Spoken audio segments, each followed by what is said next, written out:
पण मॅडम कोणीतरी समजावून पण द्यायला पाहिजे, कारण एका सेंटरमध्ये आम्ही गेलेलो, सगळं त्यांनी बघितलं, तिला सांगितलं हिला 30 जानेवारीच्या बॅचमध्ये टाक. म्हटलं अरे डायरेक्ट असं सांगितलं. क्लासेस थोडी नाहीत की 30 जानेवारीला एक कॉमर्सची बॅच चालू होते, एक सायन्सची बॅच चालू. म्हटलं अरे हे काय करतायत. गुड न्यूज मूवी हो तो तर म्हणजे टियर 2 सोड इव्हन म्हणजे गुड न्यूज मूवी मध्ये तर तो doctor one of the best सर्व दाखवलं होतं आणि व्हेरी गुड फॅमिली वाले ज्यांनी बेस्ट डॉक्टरकडे ट्रीटमेंट केली आणि त्यानंतर सो किती बेकार ना. Hello everyone, I am doctor Pallavi Tiple, medical director in Femcare fertility. We are coming with something new. क्या we are starting our new series healthy गपशप विथ डॉक्टर पल्लवी.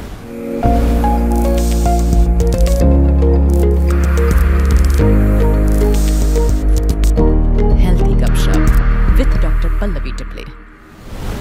ये हम लोग क्यों स्टार्ट कर रहे हैं पता है? बिकॉज इनफर्टिलिटी अभी भी टैबू है. इनफर्टिलिटी की ट्रीटमेंट पेशेंट तो लेते हैं बट वो लोगों के सामने बात नहीं करते, नहीं बताते, बिकॉज उनको लगता है कि हमने बता दिया कि हमने IVF किया है या हमने फर्टिलिटी ट्रीटमेंट किया है तो लोग हमारे बारे में क्या बोलेंगे. यस, हमें यही ब्रेक करना है. जब तक आप लोगों को इन्फॉर्मेशन नहीं दोगे, जब तक आप लोगों को इसके बारे में नहीं बताओगे, जब तक आप फर्टिलिटी के बारे में अच्छा नहीं बोलोगे, हो सकता है कोई और जिसको ट्रीटमेंट की ज़रूरत है बट वो डरे और वो ट्रीटमेंट नहीं ले. इसीलिए मैंने और हमारे पेशेंट ने डिसाइड किया है कि हम लोग हेल्दी गपशप करेंगे, यानी हम फर्टिलिटी के बारे में खुल के बात करेंगे. हेल्दी गपशप विथ डॉक्टर पल्लवी टिपले. वेलकम आकांक्षा आणि रोहन इन अवर हेल्दी गपशप. ओके, आपण आपल्या या हेल्दी गपशपमध्ये कदाचित इन्फर्टिलिटी रिलेटेड जे मिथ आहे, जितकं आपल्याकडून पॉसिबल आहे आपण ब्रेक करण्याचा कोशिश करू. ट्विन्स कसे चालल्या? एकदम छान, मस्त. सांभाळायला थोडंसं आहे पण ठीक आहे. 2 जण आहेत तर खूप मजा येते घरी पण. एकाला बघा दुसऱ्याला बघा चालू असतं. युजली लोकांना वाटतं, लोकांनाच नाही तुम्हा दोघांना पण वाटत होतं ओके, की ट्विन्स म्हटलं तर मे बी एका बेबीमध्ये प्रॉब्लेम असू शकतं किंवा इव्हन फायनान्शियल किंवा सांभाळायला प्रॉब्लेम येऊ शकतं. तर आता काय वाटतंय तुला? आता सांभाळायला असं प्रॉब्लेम नाही आहे, दोघांचं एकाच वेळेला सोबत सोबत सगळं होऊन जातं. आणि हे पण बरोबर आहे की ते मोठे झाल्यावर दोघं एकमेकांसोबत खेळतील वगैरे, त्याच्यामुळे त्याचा त्रास नाही आहे अजिबातच. मला आठवते आपण रिडक्शनसाठी ओके मला 1.5 तास तुला काउन्सिलिंग करावं लागली होती, बट कदाचित तो one of the bad decision असता. म्हणजे मेजॉरिटी अजूनही किती सारे कपल या विचाराने की ट्विन्स आहे आणि जे अगोदर व्हायचेत ना आपल्या आईबाबांच्या याच्यामध्ये, जेव्हा ट्विन्स असेल तर एका बाळामध्ये प्रॉब्लेम असायचा. ओके, प्रीटम म्हणण्यापेक्षा एकाची ग्रोथ कमी असायची. आता आपल्या केसमध्ये पण आपल्या 2 बेबीमध्ये एकाची ग्रोथ कमी होती, बट कदाचित डिसिजन आपण कधी घेतला त्याच्यावरून इव्हन आय थिंक आपलं सर्वात छोटंवालं जास्त ऍक्टिव्ह आहे. सो लोकांना अजूनही तो मिथ असतो. म्हणजे लोकांना वाटतं की जर बेबीची ग्रोथ कमी आहे तर त्या बेबीला कॉम्प्रोमाइज करायचं आणि जे चांगलं चाललेलं आहे त्याच्यासाठी लोक सी सेक्शन किंवा डिलिव्हरीचा हे घेत नाही. ओके, सो आय थिंक आपल्या केसमध्ये आपण जे केलं ते बरोबरच होतं. व्हॉट अबाउट IVF बद्दल काय विचार आहे तुमचा? पहिलं थोडंसं भीती वाटत होती की IVF किती वेळा करायला लागेल, त्याचा खर्च खूप असेल. पण नंतर जेव्हा तुमच्यासोबत बोललो वगैरे तेव्हा मग असं झालं की नाही, करूया, ट्राय करूया, कारण त्याच्याशिवाय दुसरं ऑप्शनही नव्हतं. म्हणजे लास्ट ऑप्शन म्हणण्यापेक्षा बेस्ट ऑप्शन तोच होता त्यावेळी. हो, ऍक्च्युली म्हणजे जर मला विचारशील ना तर मला असं वाटतं की जर एक मेडिकल सायन्सचं अजुबा म्हण की ज्याच्याने लोकांना बाळ होत आहे, त्यांना आपण प्रसाद म्हणून घ्यायला पाहिजे, रॅदर दॅन आपण IVF करतो आहे, मला IVF नी बाळ होत आहे असा विचार करण्यापेक्षा आपण हा विचार करायला पाहिजे की आज IVF नसतं तर काय. हो, कदाचित सर्व एवढे प्रॉब्लेम असून सुद्धा IVF मुळे मला आज बाळ झालं तर ते चांगली गोष्ट आहे. तुला माहिती आहे 30% म्हणजे चाइल्ड ट्रॅफिकिंग कमी झालेली आहे जस्ट बिकॉज ऑफ IVF आलाय. Isn't it beautiful? म्हणजे अगोदर व्हायचं की ज्यांना बाळ होत नाही तर आयदर बिचारे ब्युटिफुल कपल वेगळे व्हायचे, डायव्होर्स व्हायचे, दुसरं लग्न व्हायचं, किंवा असंच काहीतरी एखादी कपल विचार करायचा की प्रेग्नन्सीचा ड्रामा करायचा आणि दुसरीकडून घेऊन दुसरीकडून बाळ आणायचं. म्हणजे लेजिट वे मध्ये सगळं प्रॉपर होऊन जाते, ते चांगलं आहे. मेजॉरिटी पेशंट पण कधी कधी विचार करतात, म्हणजे आता म्हणजे माझंच तुमचं IVF, मला असं वाटतं तुमची जर्नी आपली स्टार्ट पासून सुरू झाली. हो, ओके, एकदम पहिल्यापासून. येस, म्हणजे follicular study, IUI, tubal testing, हो. IVF, देन IVF फेल्ड, त्यानंतर ERA, genetic testing, and then again IVF, hysteroscopy, and then delivery. हो. ओके, सो बेसिकली या सर्वांमध्ये सर्वात पेनफुल काय होतं? IVFचं ते इंजेक्शन्स घेणं. ओके, म्हणजे ऍक्च्युली खूप पेनफुल असतात का? खूप पेनफुल नसतात, पण ते डेली यायचं, ते इंजेक्शन वेळा घ्यायचे, वेळ सांभाळायची. जॉब करून नाही यायला हा. मिळालं तर म्हणजे खूप हे स्ट्रगल आहे. ओके, स्ट्रगल थोडासा, की कंटिन्यू 11 दिवस यावं लागायचं. जर वेगळ्याने जर आपण होम IVF केलं तर तुम्हाला वाटतं का की टाइम सेव्ह होईल किंवा घरी काय येऊन होईल? इंजेक्शन हा, घरी. हो. हो, खूपच कम्फर्टेबल आहे. हे इंजेक्शन द्यायचं कुठेही द्या.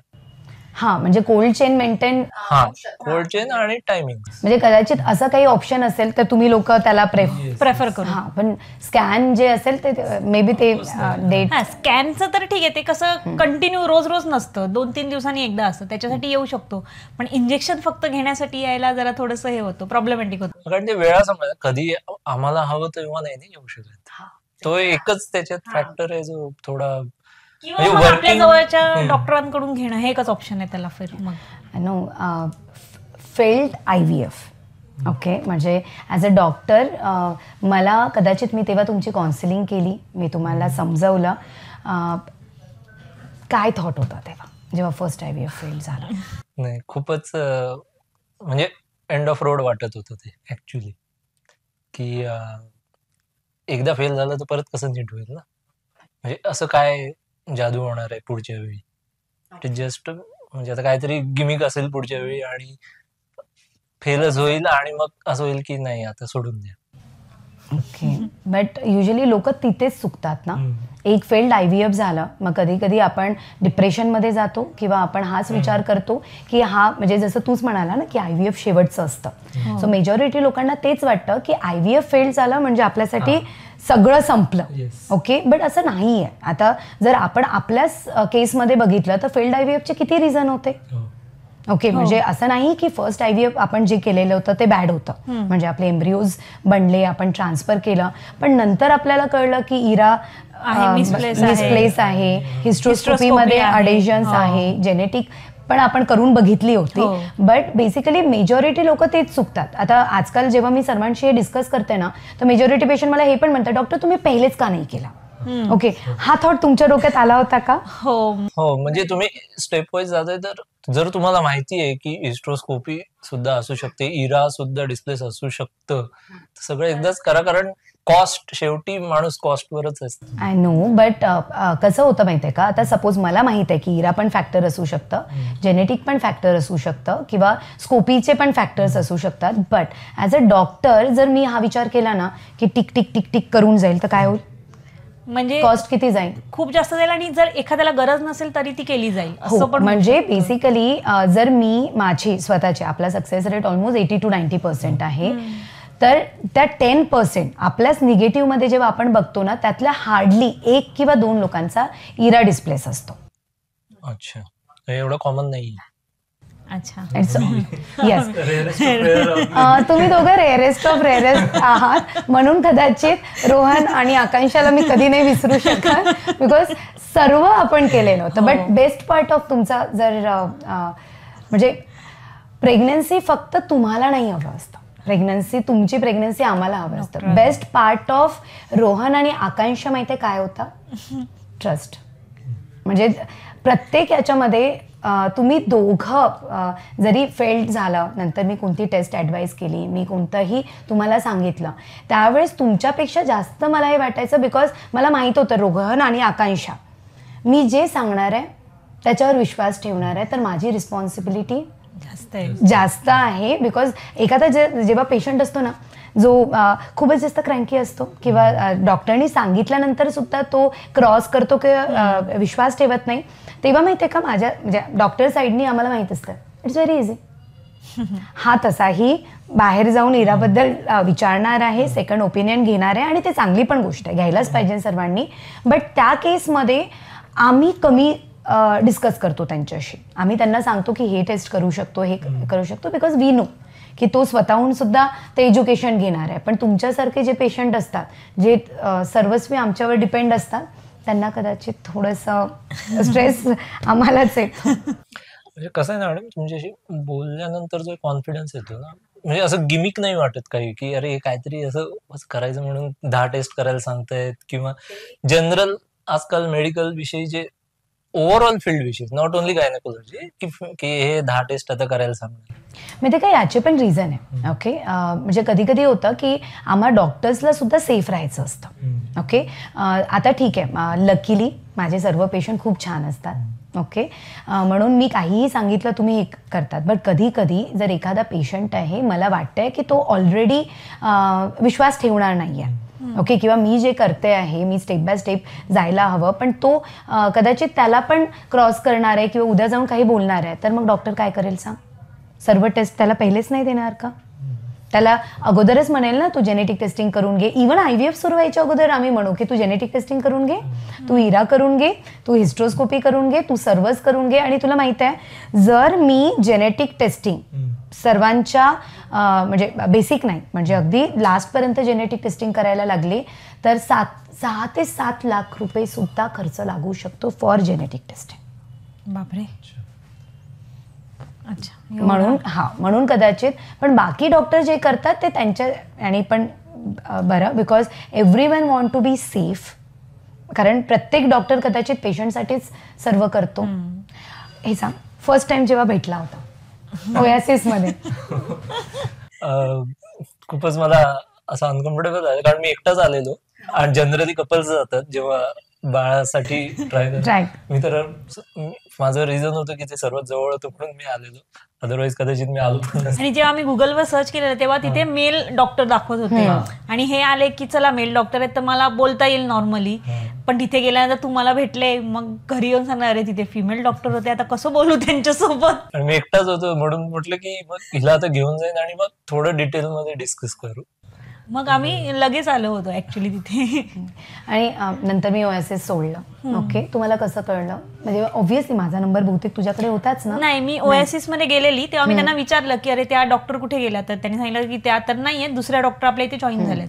तर मी त्यांच्याकडून तुमचा पर्सनल नंबर घेऊन ठेवलेला की मला त्यांचा नंबर देऊन ठेवा, तरी काही असेल तर मी त्यांना फोन करीन एकदा तरी. ओके, चलो गुड. अदरवाईज मला वाटतं मी फेमकेअर चालू केल्यानंतर, फेमकेअर खूप फेमस झाल्यानंतर कदाचित तुम्हाला कळलं असतं की मी इथे ना 2-3 वर्ष गेले असते त्याच्यामध्ये. मला असं होतं की व्हॉट्सअपच्या स्टेटसवरून मला ना म्हणजे तुमचे स्टेटस असायचे ना की आज हे ओपन केलं किंवा ह्याचं इनॉग्रेशन झालं, तर त्याच्यावर मला कळलं की तुमचं नवीन तुम्ही हे केलेलं. माझ्या डोक्यात निघून गेलेलं, मला असंच दाखवायची की अरे हे बघ, ह्या त्या ज्या मॅडम होत्या त्यांनी हॉस्पिटल, कारण आम्ही ते ओएसिस सुद्धा सोडून दिलेलं, दुसरे डॉक्टर बघून ते पण सोडून दिलेलं. म्हटलं जाऊ दे, जसं होईल तसं होईल, नाही तर बघू कुठला तरी डॉक्टर. तुमच्या दोघा डोक्यामध्ये, म्हणजे हे नेहमी मला वाटतं आणि माझ्या इनिशियल डेजच्या सर्व पेशंटला मला विचारायचं पण आहे, बिकॉज ज्यावेळेस मी नवीन चालू केलं, ओके, खूप नवीन होतं, म्हणजे यू पीपल नोज की आपली लॅब होत होती, सर्व होत होतं, सगळं जस्ट होत होतं, सर्व बाकीचे होते. तुमच्या डोक्यामध्ये कधी हा विचार नाही आला का की जर म्हणजे आय नो की तुम्ही मला पहिलेपासून ओळखत होता, पण जर म्हणजे नवीन आहे तर इथे ट्रीटमेंटमध्ये काही प्रॉब्लेम होऊ शकतं असं कधी? म्हणजे माझ्या डोक्यात काय होतं की ठीक आहे, डॉक्टर थोडा इम्पॉर्टंट असतो, कारण तुमचे जे स्किल्स आहेत किंवा नॉलेज किंवा काही म्हणा तुम्ही त्याला, तुम्ही जेवढं काही तुमच्याकडे चांगल्या गोष्टी आहेत त्याच्याने तुम्ही आम्हाला ट्रीट करणार आहात. ठीक आहे, या ज्या फॅसिलिटीज असतात, छान छान असतं सगळं, दॅट्स ओके. म्हणजे ते एक ऍडेड गोष्ट आहे की माणूस, पेशंट थोडे कम्फर्टेबल राहतात. पण शेवटी एज मॅटर करतो डॉक्टरचा? हा मी माझ्यासाठी पर्सनली विचारते. म्हणजे तुम्ही काय विचार करता? म्हणजे बेसिकली जेव्हा एखाद्या डॉक्टरकडे तुम्ही जायचा विचार करता तेव्हा काय थॉट असतात तुमच्या डोक्यामध्ये? म्हणजे नवशिक्या नाही पाहिजे. ओके, एकदमच नवशिक्या आलाय पाहिजे, कारण आपण खूपच मोठी गोष्ट घेऊन जातोय, अगदी सर्दी खोकला झाले म्हणून नाही आलोय. सो आणि खूप जास्त एक्सपिरियन्स पण नाही असले पाहिजे, कारण मग त्यांचं असतं की अरे तुम्ही अजून ट्राय करत राहा. हा, कारण ते होईल, थोडे स्टबन बघू. वाटतात, कारण माझे 1-2 एक्सपिरियन्स आहेत की त्यांचं ते मे बी अपडेटेड गोष्टींसोबत ते जुळवून घ्यायला नाही रेडी घेत. असतात नसतात. ते त्यांच्या काळात ज्या गोष्टी होत्या त्याच फॉलो करायचा प्रयत्न करतात असं वाटतं मला, म्हणजे माझ्या एक्सपिरियन्स वरून सांगतोय. ओके, म्हणजे मला नेहमीच वाटतं की जर त्यावेळेस जेव्हा मी सुरू केलं, म्हणजे आता ठीक आहे तुम्ही तर मला ओएसएस मध्ये बघितलेलं होतं म्हणून तुम्हाला माहीत होतं, पण सपोज बाकीच्या पेशंटनी पण त्यावेळेस हा विचार केला असता की नवीन सेंटर आहे, सर्व आहे, तर कदाचित आज आपली जर्नी काय असते, म्हणून कदाचित मी हा क्वेश्चन विचारला. मे बी डिफरंट असते का? आम्ही डॉक्टर्स पण घडतो ना बिकॉज पेशंट आमच्यावर विश्वास ठेवतो. म्हणजे मला कितीही नॉलेज असू दे, मला माहीत असू दे की मी किती छान आहे, मी किती छान ऑपरेशन करते किंवा काही आहे की मी तुझ्यासाठी बेस्ट करू शकते, पण जेव्हापर्यंत मी ते अप्लाय करणार नाही, ओके, कदाचित तेव्हापर्यंत हाऊ कम आय नो की खरंच मी जो विचार करते आहे तो बरोबर आहे की नाही. So it's not only patient journey, it's basically doctor patient journey. म्हणजे मीच नाही, आम्ही सर्व डॉक्टर्स, तुम्ही पेशंट आमच्यावर विश्वास ठेवता म्हणून कदाचित आमचा कॉन्फिडन्स वाढतो. म्हणजे हे तुमच्या केसमध्ये कदाचित मी अगोदर पण म्हटलं असेल तुम्हाला, but this is what reality. म्हणजे आता कसं होतं ना, एखादी आणखी हाय रिस्क पेशंट येतं, ओके, आणखी होतं, बट तो पेशंट आमच्यावर जो विश्वास ठेवतोय ना, कदाचित त्याच्यानी हे होतं. एक सांग, IVF बद्दल, म्हणजे तुम्ही तरी दोघांनी एकदम छान आणि म्हणतात, इव्हन तुमची फॅमिली पण इट्स व्हेरी गुड, की मी असं कधीच बघितलं नाही की तुमच्या फॅमिलीने याला काहीतरी याने म्हणजे बेकार याने घेतलंय. बट असं कधी झालं की तुमच्या फ्रेंड्स लोकांशी डिस्कस करताना तुम्हाला विचार आला असेल की आम्ही IVF करतोय हे नाही सांगायला पाहिजे, किंवा ट्विन्स आहेत तर लोकांना IVF वाटेल, मग असं काही? फ्रेंड्स म्हणजे जे एकदमच क्लोज फ्रेंड्स आहेत त्यांना सोडून आम्ही दुसऱ्यांना नाही कोणाला सांगितलं. सांगितलं पण हा, आता त्यांना जनरली सांगायची पण जेवढे गरज. ट्विन्स दिसतात ते IVF IVF असतात. असतात. सो लोक आता फार काही विचारत नाहीत की त्यांना कळतं ट्विन्स आहेत तर IVF असेल, कारण एवढे नॅचरल ट्विन्स मला नाही वाटत, म्हणजे आम्ही मागच्या 25 वर्षात नाही बघितले. सो बेसिकली आम्ही ट्विन्स देतोय. बट म्हणजे लोकांचा ॲटिट्यूड वेगळा वाटतो का? म्हणजे सपोज ओके, तुझ्या फ्रेंडला ट्विन्स असते, ओके, जरी तू त्यांना विचारलं नसतं, ओके, आणि तू तुझ्या डोक्यामध्ये की ते IVF आहे, तर काय थॉट आले असते तुझ्या? म्हणजे हे मला म्हणजे बेसिकली अजूनही लोकांना आहे का IVF बद्दलचा? म्हणजे आत्ताच्या आपल्या जनरेशनला बघाल तर नाहीये. Tier 1 सिटीज मे बी नाहीये. तुम्ही अगदी गावात जाल तर IVF नाही म्हणत त्याला, test tube baby. Test tube baby. तर टेस्ट ट्यूब बेबी तिथे कसं असतं ना, त्यांना असं वाटतं की कोणाचाही काय म्हणतात तुम्ही त्याला, एग्स स्पर्म्स आणि ते बॅकडोअर मध्ये काय चालतं ह्याच्यावर कोणाचाच विश्वास नाही, की कोणाचं तरी बाळ असेल किंवा ह्या गोष्टी मे बी थोड्या Tier 2 Tier 3 सिटीज किंवा गावांमध्ये असणार आणि आहेत. गुड न्यूज मूवी, हो, तो तर म्हणजे Tier 2 सोड, इव्हन म्हणजे गुड न्यूज मूवी मध्ये तर तो doctor one of the best आणि सर्व exchange. दाखवलं होतं, आणि व्हेरी गुड फॅमिलीवाले ज्यांनी बेस्ट डॉक्टरकडे ट्रीटमेंट केली, आणि त्यानंतर सो किती बेकार ना, म्हणजे जी गोष्ट तुम्हाला तुमचं बेबी देत आहे, आपण त्याच गोष्टींवर मूवी बनवतोय आणि ती मूवी हिट होत आहे, आणि तेच जे सेलिब्रिटीज आहे जे त्या टॉपिकवर असल्या मूवी बनवताय, लोकांना गाईड करताय, तेच स्वतः IVF करताय. म्हणजे करीना कपूर IVF ऑलमोस्ट सर्व बेबी, प्रियंका चोप्रानी तर सांगितलेलंच आहे सर्व याच्यामध्ये. सो तुला वाटत नाही का कुठेतरी म्हणजे चेंज व्हायला पाहिजे? म्हणजे मेडिकल फील्ड बद्दल जे आपण मूवीमध्ये हसतो, तर कुठे ना कुठे मिसगाईड करण्याचं थोडंसं होऊ शकतं कोणाला. ज्याला काहीच नाही कळत तो तर म्हणेलच ना की असंच होत असणार. हो, म्हणजे जो जसं अजिबात डोकं नाही लावत त्याच्यासाठी. जसं आपण कोलगेट चांगलं आहे, ओके, आपल्याला पहिलेपासून तेच माहित आहे, बिकॉज आपण ऍड त्याची पाहतो, किंवा कोणीतरी केलंय, कोणीतरी म्हटलेलं आहे, तर आपण तेच करून जातो. तर जसं सेलिब्रिटीज आणि हे सर्व जे बोलतात आपल्याला, म्हणजे कॉमन लोकांना तरी ऍटलिस्ट तेच खरं वाटतं. कसं जनरली कसं असतं, IVF सेंटर एवढी गर्दी असते, सहज मनात येऊन जातं की अरे हे सगळे एकत्र एकाच दिवशी होत असणार, कुठे झाली बदला बदली तर काय करणार, हा नाही मी येऊ शकतो म्हणून बिलकुल. बट म्हणजे ऍक्च्युली जेवढे तुम्हाला असतं ना की म्हणजे तुम्ही तुमच्या साईडने जितके सेफ असता ना त्याच्यापेक्षा डबल ट्रिपल चौबल आम्ही आमच्या साईडने सेफ असतो. म्हणजे आम्ही जेव्हा ट्रीटमेंट करतो आम्ही प्रत्येक म्हणजे सपोज आज मी जे 1 पिकअप केले आहे, मला दिवसाला जरी 4 पिकअप असेल, 4 हजबंडचे स्पर्म घेतलेले आहे तरी विटनेस सिस्टीम असतं. म्हणजे आम्ही 3 वेळा क्रॉस करतो की ही आकांक्षाच आहे, ही माझा स्टाफ क्रॉस करतो, म्हणजे सिस्टर्स क्रॉस करतात, त्याच्यानंतर डॉक्टर पल्लवी स्वतः येऊन आकांक्षाला हाय हॅलो बाय करणार. दिस इज विटनेस सिस्टीम. त्याच्यानंतर आमची ॲनेस्थेटिस्ट क्रॉस करते, आमचा एम्ब्रिओलॉजिस्ट क्रॉस करतो. म्हणजे कितीही म्हणजे एका दिवशीला 4च नाही, एका दिवशीला जर 100 पण IVF झाले तरीही आमच्या साईडनी कोणत्याच सेंटरच्या साईडनी कधीच ते क्रॉस होत नाही. म्हणजे की गलतीने काहीतरी झालं गुड न्यूज मूवी सारखं असलं कधीच होत नाही. तर हे मला म्हणजे ती कम्फर्ट डॉक्टरने देणं गरजेचं आहे. कारण आम्ही दुसऱ्या पण IVF सेंटरमध्ये गेलो, ती कम्फर्ट नाही आली मला. म्हणजे तिथे त्यांनी जो बॅच IVF जो कन्सेप्ट आहे तो मला स्वतःला तरी नाही पटलं. हो म्हणजे येस म्हणजे बॅच IVF 2 याने होतात. म्हणजे असं नाही, मी पण बॅच करते ना सोलापूरला. ओके बट येस तुझा बरोबर आहे तो पॉईंट. 2 याने होतं. आता ना लोकांना काय वाटतं IVF म्हणजे इझी आहे, हे प्रोटोकॉल करायचे, याच दिवशी पिकअप करायचं, लॅबमध्ये हाच मीडिया यूज करायचा, एम्ब्रिओ बनवायचे, ट्रान्सफर करायचे.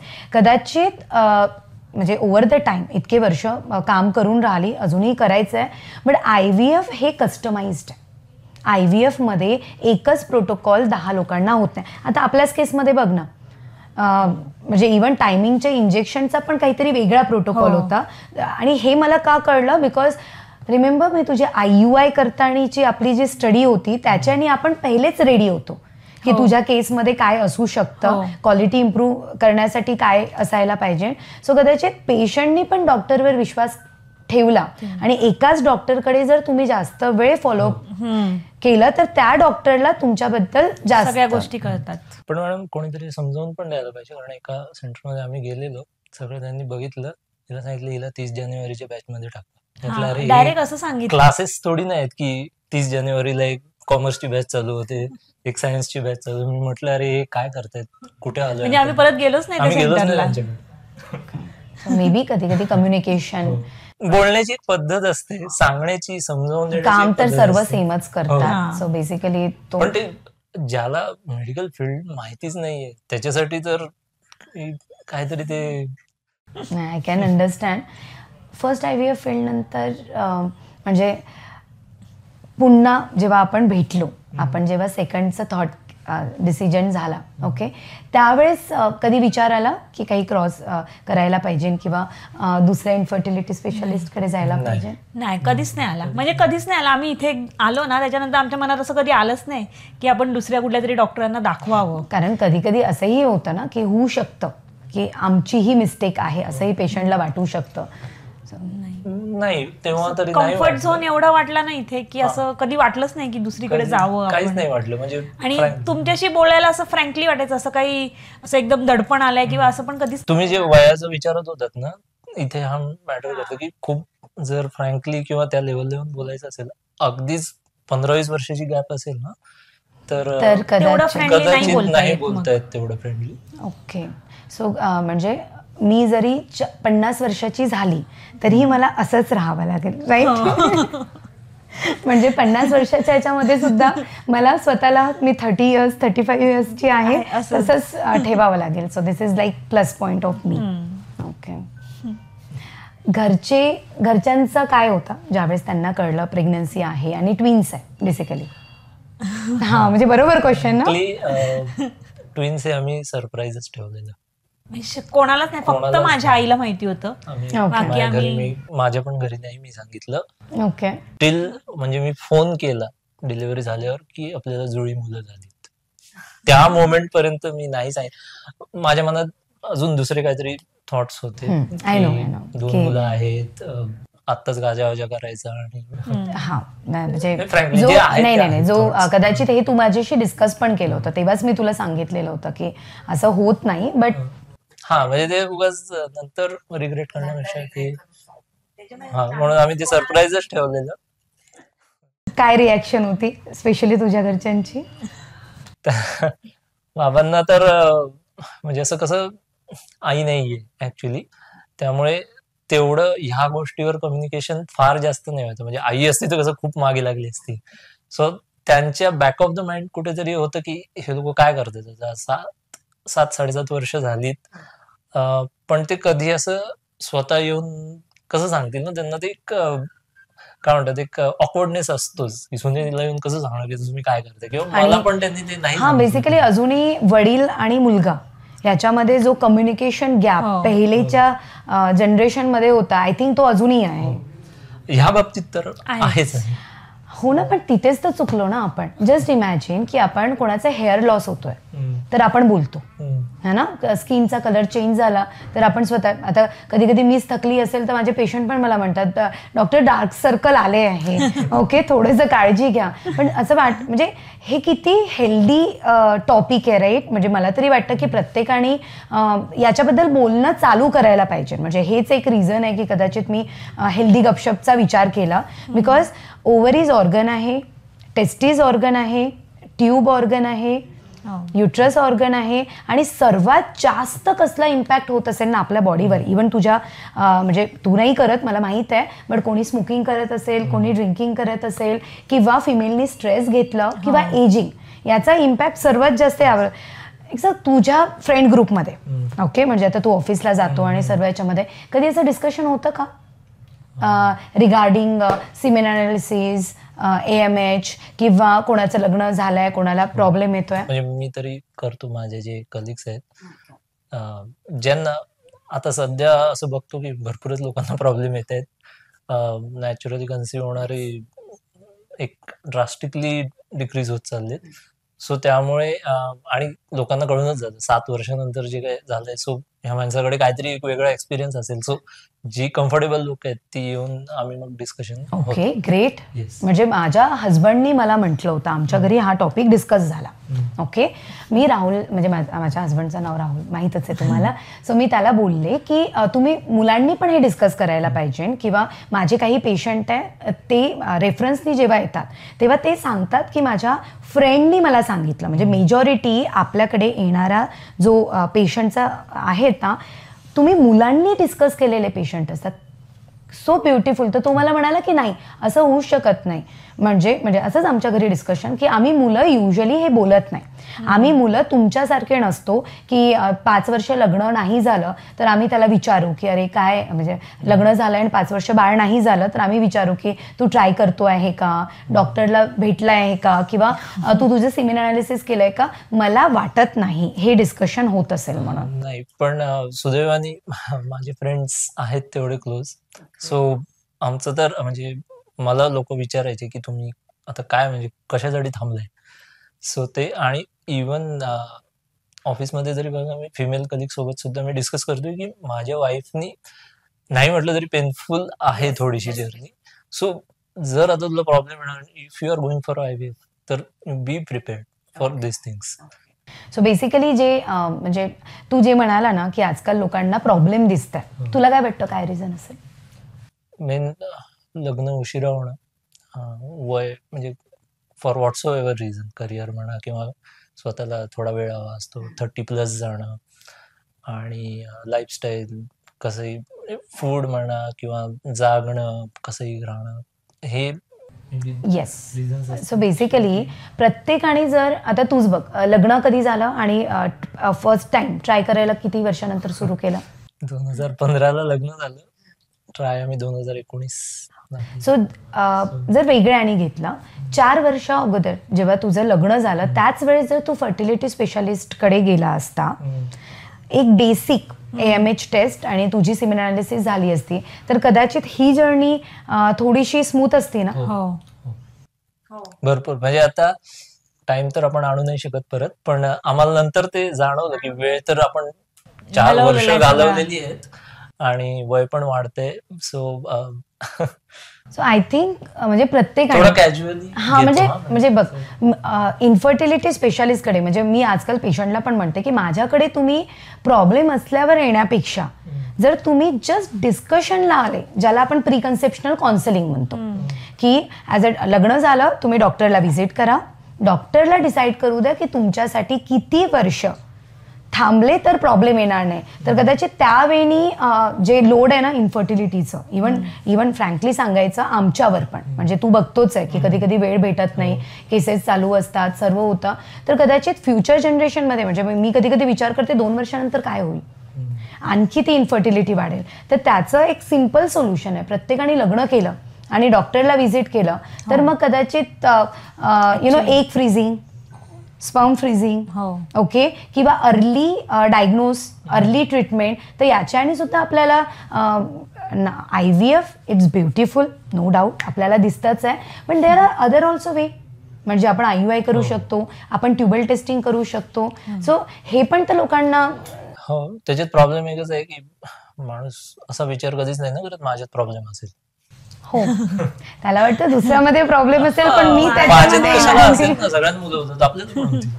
सो बाळ राहणं कदाचित सर्वात इझिएस्ट, म्हणजे अगोदर व्हायचं ना, आपले आई बाबा 19-20 वर्षामध्ये लग्न करायचे, मग त्यांना इझी व्हायचं, म्हणून तुला माहिती स्कूलमध्ये म्हणजे एखादी मुलगी जी थोडीशी म्हणजे एकदम साधी वाटतं, पण एखाद्या फंक्शनमध्ये जी तयार होऊन आली तेव्हा तिची व्हॅल्यू येते ना, तसेच इन्फर्टिलिटीचं झालेलं. सोसायटीमध्ये पण होतं डिस्कस फर्टिलिटीबद्दल, म्हणजे कधी असा विचार केला का मुलांना खाली घेऊन गेलं, ओके, आणि सोसायटीवाले काही असा विचार करताय की नाही, म्हणजे अजून तरी तसं काही नाही, ओपनली नाही बोलत, ओपनली नाही असं तर नाही केलं, असं नाही विचारणार. ओके, आणि दे ladies तर अज्युम नाहीच. की ट्विन्स आहेत तर, आणि एवढी वर्ष गेली, सो अशीच तर नसतील झाली. सपोज आता वेगळं आहे, ट्विन्स आहे म्हणून अज्युम करतोय तर बोलतोय, सपोज आपलं सिंगल बेबी असतं, ओके, त्यावेळेस जर तुला तुझ्या एखाद्या फ्रेंडचा प्रॉब्लेम दिसला असता, तू त्याच्याशी डिस्क्लोज केलं असतं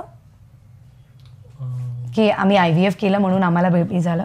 नसतं केलं, कशाला करू. ओके, बट तुझ्या डिस्क्लोज केल्याने कदाचित त्या पेशंटनी ट्रीटमेंट घेतली असती आणि त्याला पण बेबी झालं असतं, तर त्यांनी स्वतःहून जर विचारलं असतं तर केलं. मी स्वतःहून जाऊन नाही सांगणार की अरे आम्ही IVF केलं असं. ओके, म्हणजे ठीक आहे, म्हणजे हे थोडेसे थॉट माझ्या डोक्यात असतात की की आज म्हणजे सिंगल बेबी असतं तर म्हणजे ओके ठीक आहे, म्हणजे जसं मी नेहमीच बोलते की मी माझे एम्ब्रियो फ्रीज करून ठेवले, ओके, सो नॉट, म्हणजे मला नेहमीच वाटतं की त्यांनी लोकांना एज्युकेशन होईल. So what I personally feel की आपण पण थोडंसं बोललो ना तर होऊ शकतं की एखाद्याचं भलं होईल आणि तो डॉक्टरपर्यंत लवकर पोहोचेल. जसं होतं ना 0.3 mH अँड 0 mH ह्याच्यामध्ये 0.3चा फरक नाही आहे. तुला माहिती आहे याच्यामध्ये सेल्फ बेबी टू डोनर बेबीचा फरक आहे. म्हणजे डॉक्टरकडे तुम्ही त्यात म्हणजे 1 महिना 0.3 to 0 mH ला 6 मंथ घेऊन घे, ओके, की एखाद्या फिमेलचं जर AMH कमी होत आहे, आज तिचं 0.3 आहे आणि ती 6 मंथ नंतर माझ्याकडे 0 आली तर इथे मी सेल्फ बेबी देऊ शकते आणि 0 असल्यानंतर कदाचित मला डोनरचं बेबी द्यावं लागेल. म्हणजे आपल्याला मिथ असतं की IVF म्हणजे दुसऱ्यांचे बाळा आहे ना याचा. सो आय थिंक की लोकांनी एकमेकांना एज्युकेशन दिलं, ओके, की आपण जर बोलायला लागलो की अरे IVF इज गुड ज्याच्याने सेल्फ बाळं येतात, सो कदाचित ते थोडंसं व्यवस्थित होऊ शकेल. थोडा जो टॅबू आहे तो थोडा कुठेतरी मे बी या जनरेशनच्या पुढे तो निघूनच जाईल, कारण आपली पहिलीच जनरेशन आहे जिला प्रॉब्लेम येते जास्त. म्हणजे पहिले पण यायचे प्रॉब्लेम, इव्हन महाभारतामध्ये प्रॉब्लेम होते, पण खूप कमी म्हणजे आधीच्या जनरेशन एक्सपोनेन्शियल जी इन्क्रीज होत आहे, तर ते नॉर्मलाइज व्हायला वेळच लागणार, वेळ द्यावाच लागणार, एका जनरेशनला तरी वेळ द्यावा लागणार. तुझ्या बाबा आणि तुम्ही डिस्कस नाही केलं, ओके, बट तूच म्हणाला ना की कदाचित या जनरेशन नंतर येणार नाही. तू तुझा मुलगा मोठा झाल्यानंतर त्याच्याशी सिमेन अनालिसिस बद्दल बोलशील? हो, बोलू शकतो मी आता. म्हणजे ते तेवढे मला वाटतं बोलायला पण पाहिजे. 20 वर्षानंतर मे बी खूप जास्त म्हणजे गोष्टी, हा म्हणजे आपणच ज्याच्यातून गेलोय, म्हणजे सो म्हणजे ऍक्च्युली बोलायला पाहिजे. म्हणजे कदाचित तेव्हाच नेक्स्ट जनरेशनला प्रॉब्लेम नाही होणार जेव्हा आपली जनरेशन त्यांच्याशी क्लिअर बोलेल. म्हणजे जर आता 24 वर्षाची फिमेल आहे, सपोज आता माझीच मुलगी घे, मी माझ्या मुलीचं 19 इयर्सपासून AMH चेक करेन. ओके, मी 25 इयर्समध्ये कदाचित तिला म्हणेल की बाबा आपण एक फ्रीजिंग करून ठेवू. Okay, because now this is not our generation की आपण म्हणू की एक कमी होणार आहे एजनुसार, तर तू लग्न कर आणि हे कर. करिअर तर आता सर्वांनाच करायचं आहे आणि कदाचित आपल्या नंतरच्या जनरेशनला आणखी ते जास्त म्हणजे करिअर ओरिएंटेड असणार आहे. म्हणजे आपण तरी थोडासा करिअर फॅमिली सर्व बॅलन्स करण्याचा प्रयत्न करतो.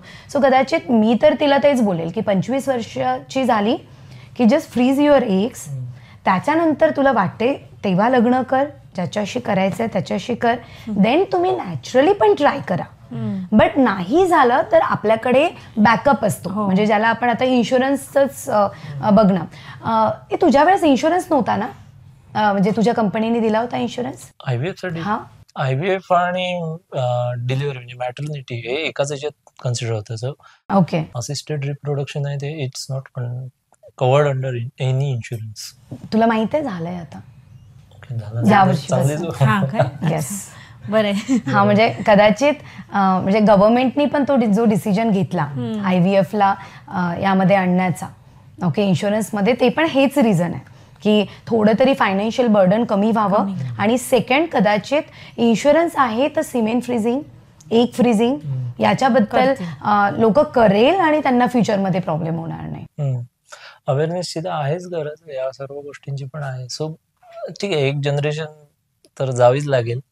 आणि जसं तुम्ही म्हणताय सगळ्या याच्या टेस्टिंग वगैरे आहेत, जसं आजकाल कसं प्रत्येक सोसायटीत जाऊन लिपिड प्रोफाईल चेक करा, शुगर चेक करा, तशा या गोष्टी मे बी थोड्या दिवसांनी नॉर्मलाइज होतील, जो टॅबू कमी होईल. कदाचित आमच्या साईडनी पण एज्युकेशन जायला पाहिजे. म्हणजे नॉट ओनली म्हणजे नॉन मेडिकल लोकांसाठी हे सगळं थोडंसं तर टॅबू आहेच ना. सिमेन अनालिसिस जाऊन रोज उठून तर नॉर्मली माणूस नाही करणार. So I think education is must. आणि म्हणजे तो आम्हाला पण, म्हणजे ॲज अ डॉक्टर मी जितकं एज्युकेशन देईल कदाचित तितकं सोसायटीसाठी तो बेनिफिट असेल, रॅदर दॅन मी ट्रीटमेंट म्हणजे ट्रीटमेंट तर करणारच आहे, पण treatment is prevention is better than cure. Education is that weapon की ज्याच्याने प्रिव्हेन्शनबद्दल आपण बोलू शकतो. सो कदाचित ट्रीटमेंट करण्याची, जसं BP, डायबिटीज आणि हायपरटेन्शनचं झालं, तुला माहिती आहे काही वर्ष अगोदर, म्हणजे जेव्हा मी MBBSला होते त्यावेळेस, म्हणजे त्याच्याही अगोदरपासून, त्यावेळेस हायपरटेन्शन आणि डायबिटीजबद्दल एज्युकेशन दिलं सो दॅट 15 वर्षानंतर आपल्याला BP, शुगर, ओके, आपण वेट वाढतो आहे तर BP येऊ शकतं, शुगर आपण म्हणतोच ना आपल्या फ्रेंड्सला, ते त्यांना कळलं. तर कदाचित फर्टिलिटीबद्दल सुद्धा सेम करावं लागेल की आता आपल्याला सर्वांना AMH, semen analysis, age, tube, uterus हे बिचारे ऑर्गन आहे, याच्याबद्दल स्कूलपासून डिस्कशन व्हायला हवं. म्हणजे रिप्रोडक्टिव्ह ऑर्गन. ओके, सायन्सचा होता तो. ओके, आय थिंक 10th स्टँडर्डला होता ना, 12thला 11th रिप्रोडक्टिव्ह सिस्टीम होतं. तुझ्या स्कूलमध्ये मुलींना वेगळं बसवलं होतं का तो चॅप्टर शिकवताना? म्हणजे आय डोंट नो तो कोणत्या स्कूलचा आहे. म्हणजे मी पण गावातलीच आहे, सो म्हणूनच जनरली आम्ही वेगळं नव्हतं बसवलं, पण थोडं असं असायचं की अरे सगळं काय शिकवतात, कारण शेवटी डायग्राम्स वगैरे काढाव्या लागतातच, नाही म्हटलं तरी नोट्स बनवणं. हा, म्हणजे माझ्या स्कूलमध्ये झालेलं होतं की मुलींचा क्लास वेगळा होता आणि मुलांचा वेगळा होता, आणि असं. सो तिथेच तर चुकलो ना आपण. म्हणजे आपल्या टीचरनी, आय थिंक टीचर सुद्धा शिकवताना सुद्धा ते सुद्धा सायलेंट असायचे. सो तुला नाही वाटत तिथे चुकलोय सर्व? म्हणजे त्यावेळेसच जर आपण सांगण्यात आलं असतं, जसं आपण डोळ्याबद्दल बोलतो, केसाबद्दल बोलतो, हे पण तर ऑर्गनच आहे, असं नाही आहे सर्वांकडेच आहे, काही वेगळं नाही आहे. ओके, कदाचित तेव्हाच ते डिस्कशन झालेलं असतं. म्हणजे तेव्हाच आपल्याला सांगितलं असतं की टेस्टिस एक ऑर्गन असतं, स्मोकिंगचा त्याच्यावर इम्पॅक्ट होतो, हीटचा त्याच्यावर इम्पॅक्ट होतो, फिमेलचा एजनुसार एग्स कमी होतात किंवा इन्फेक्शननी ट्यूब ब्लॉक होऊ शकतात. सो या सर्व गोष्टी कदाचित स्कूलमध्ये आपल्याला शिकवल्या असतात तर इन्फेक्शन कंट्रोलचा आपल्या डोक्यात विचार आलेला असता. ओके, आपण आपल्या लाईफस्टाईलवर जेव्हाही स्मोकिंगमुळे कॅन्सर होतं हे सर्वांना माहीत आहे, पण स्मोकिंगमुळे स्पर्म कमी होतं होतात ते नाही कोणाला माहिती. ते माहीत नाही ना. So I think education system पण कुठेतरी आहे जबाबदार त्याला. Okay, so it's our duty to give education. आणखी बाकी कसं चाललं? छान एकदम. एकदम. घरी कोण सांभाळते? सध्या तरी केअरटेकर आहे ट्विन्स असल्यामुळे, आणि मी, आणि ऑफिस संपल्यानंतर हे असतात आम्ही दोघं. डबल ड्युटी आहेच माझं. रात्री झोप म्हणजे ट्विन्स म्हणजे ज्यांना ट्विन्स एक्सपेक्टेड आहे किंवा तुला माहिती आहे ट्रेंड बदललाय. Now people want twins. हो, एकदाच होऊन जातं ना ते. हा, एकदाच, आणि दोघं एकमेकांसोबत खेळतात, आपल्याला या बसायला लागत. होप्सवर, आणि दोनदा ते शेवटी 9 महिने काढायला लागतात ना. सो कशाला ना ते फक्त करायचं. एकच असतं, एक रडला का दुसरा रडतो, त्याच्यापेक्षा मग वेगळं वेगळंच ठेवा दोघांनाही. हा, स्टार्टिंगचे 2-3 वर्ष फक्त तसं होतं. एक आता 8-1 महिन्यापर्यंत असं होईल की हा रडलाय मग तो पण रडायला, त्याच्या आवाजाने उठतायत, आणि मग ते थोडं वेगळं वेगळं ठेवावं लागतं जरा त्यांना स्टार्टिंगला जरा. ओके, कारण मेजॉरिटी आता आपले पण काही पेशंट आहेत ना ज्यांना ट्विन्स आहे, म्हणजे 3 मंथ आहे, 4th मंथ आहे, तर कधी कधी ते मला विचारतात क्वेश्चन की डॉक्टर मग कसं मॅनेज करायचं. सो मी कधी कधी त्यांना म्हणते की मला सिंगल बेबी आहे, सो कदाचित ते मॅनेजमेंट माझ्यापेक्षा जास्त ज्यांना ऑलरेडी ट्विन्स आहे ते तुम्हाला चांगल्याने शिकवू शकतात. एक्स्ट्रा एफर्ट आहेत, नो डाऊट. म्हणजे असणारच ना, 1 आणि 2 डबल एफर्ट्स ऍक्च्युअली. दूध वगैरे त्यांचं दोघांचे टायमिंग वेगळे, उठायचे टायमिंग वेगळे, झोपायचे वेगळे. त्यांच्यासाठी तर ते एकदाच उठतात, पण आपण तर कंटिन्यू जागेच आहोत ना, ते एकाच वेळी उठतात. तुझ्या करिअरमध्ये काही फरक पडला त्याचा, म्हणजे इन जनरल, म्हणजे स्ट्रेस होतोय आहे किंवा घरी स्लीप होत नाहीये त्याच्याने? थोडी कमी होते झोप, पण ठीक आहे, थोडस ते ऍक्सेप्ट केलं आणि एन्जॉय केलं तरच ते होऊ शकेल. नाही तर तुम्ही एक बेबी संयम सोडून दिलात तर मग काय, एक बेबी पण त्रासच देणार. बेबी त्रास आहे असं समजलं तर मग त्रासच देतो कोणता पण. ओके, चलो, थँक्यू सो मच. थँक्यू. जर तुम्हाला आमची हेल्दी गपशप आवडली असेल तर आमच्या व्हिडिओला लाईक करा आणि आमच्या चॅनलला सबस्क्राईब करा. Thank you so much.